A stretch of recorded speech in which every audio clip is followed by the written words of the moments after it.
नाश्ता पानी तो हो गए, तो लड़कों को बुलाओ जाके बात विचार हो जाओ। ठीक बा बुला देता नहीं।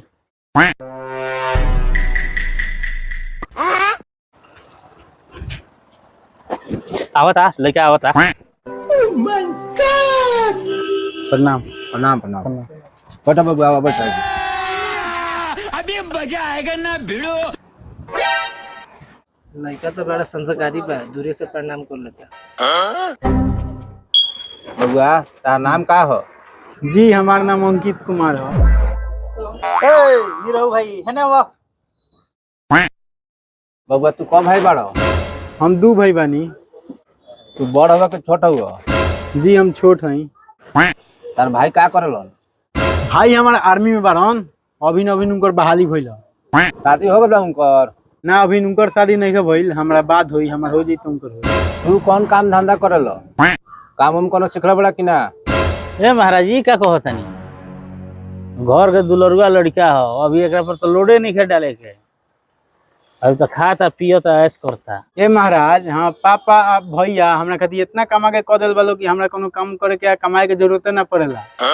बस हम घरे रहनी या देख रेख करें। ठीक बा ठीक बा। महाराज रोरा से बात में बुरा नहीं माने। ना बोली हमरा रोरा बड़का लड़का से शादी करे के बा। तोरा मंजूर बा तो बोली।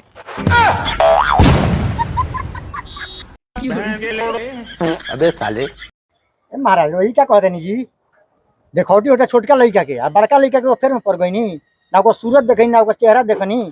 देखिए हमरा सूरत से का करे के बा, बस हमरा इतना मालूम हो गइल कि बड़का लड़का कामयाब बा और ओकरा लगे सरकारी नौकरी बा, और ओकरा छोटका लड़का में का बा, ना कोनो काम जानता ना कुछ सिखले बा, खाली बाप भाई के टुकड़ा पे पलता, ई कोनो काम के नहीं खे।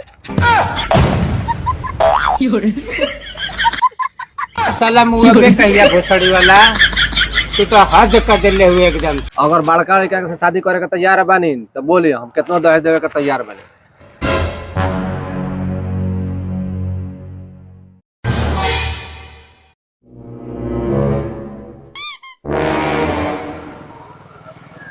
प्रणाम पापा, रोरो लोग के प्रणाम।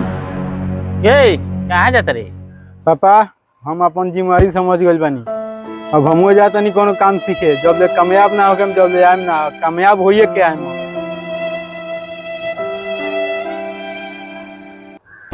ठीक काम क गइल नु। हाँ यार माने के पड़ी, माने अजीब ट्रिक देले रहत।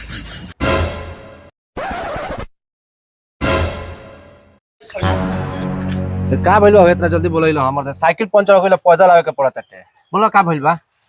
अरे भइल का बा, उहे देखत बढ़ले बार, ना कहीं जाता ना आवता, ना कोनो काम ना धंधा, सारा हम परेशान हो गए। टेंशन मत ले, हमरा लगे के दिमाग बा, तेरा के दिमाग बताओ तो त कल जाई चल जाई। चलो जे हम त से बताए वहीं तक कल जाई एक दिन। और कल जाई ओ दिन चल जाई, देखियो तू। दिन भर घरे बैठल रहत हैं, ना काम करे के ना धाम करे के, दिन भर हारे बाप माता के होटल में खाई। बढ़िया काम भाई, जो गई यहाँ से आदमी बन के आई। अब देखो ऐसा दिमाग लगावल गइल हो तोरा के यहाँ से हटावे खातिर। जब तक ला कोनो के बेइज्जती ना कइल नु तब तक उ ना सुधरी। बात सही बा।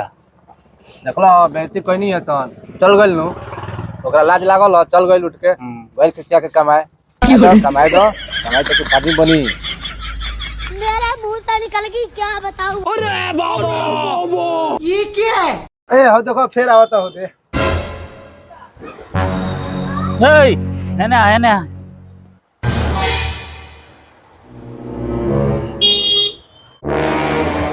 का हो के अभी जाता ले तो कहता ले हम कमाए जाते नहीं, आपस का आ गइल। तू लोग का सोचत रहलो? खाली तोहरे लोग के लगे दिमाग बा, हमरो लोग दिमाग बा। वो दिन जवन दुनू जना दुकानवा के पीछावा प्लान बनावत रहलो, कान से सुनो या आँख से देखो। सुनो हम काल लड़की वाला बन के आवत नहीं, ओकरा के इतना बेइज्जत कइल जाई कि उ चल जाई यहाँ से कमाए।